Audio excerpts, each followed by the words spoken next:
এক রাশ ঠান্ডার শুভেচ্ছা দিয়ে সকালটা শুরু করলাম। চলো, সকালবেলা উঠে পড়েছি আর ওয়েদার দেখো, জাস্ট ওয়াও ওয়েদার। মানে শীতের কম্বলের দিয়ে শুয়ে সকালে উঠে প্রথম আমার কাজ যেটা বাবুর জন্য জল গরম করার, সাথে যেহেতু ঠান্ডা গলা ব্যথা, তো সে কারণে একটু আদা দিয়ে কড়ক দারওয়ালা চা বানিয়ে ফেললাম। দেখো ওয়েদারটা দেখো, পুরো ঠান্ডা ঠান্ডা, জলে হাত দিলে হাতে একদম কারেন্ট মারছে এমন ওয়েদার। ঠান্ডা গরম এগুলো তো চলতেই থাকবে, তাই বলে জীবন তো আর একদমই থেমে থাকবে না। তো তাই সেই জন্য যাবতীয় যা যা কাজ পরপর করতে হয় সেগুলো করে ফেললাম। প্রথম কাজ ফ্রেশ করিয়ে একটু খাওয়া নেবো, তো সেটাই করছি। থেকে উঠলাম, টাটা বলে দাও, টাটা।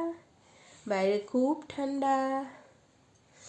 ছেলে তো আর অত আমার সুপুত্তর না যে একবার দেবো আর খেয়ে নেবে, তাকে খাওয়াতে অনেক মেহনতি করতে হয়। একটু বিস্কুট দিচ্ছিলাম, তিনি সেটা খাবেন, কিন্তু তিনি তার খাবার দুধ কোনো মতে স্পর্শ করবেন না। তারপর আমরা সকালের খাবার খেয়ে নিলাম, শাক ভাজা বড়া দিয়ে, যে আবার এরপর আমাদের যাবতীয় কিছু কাজ থাকে টুকটাক।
লাইট জ্বলছে দেখো।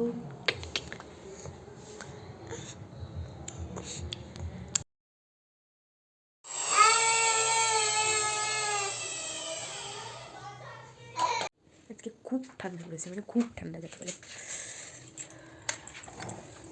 জানলা ব্যবহার করা কিছু করার নেই বাচ্চার জন্য।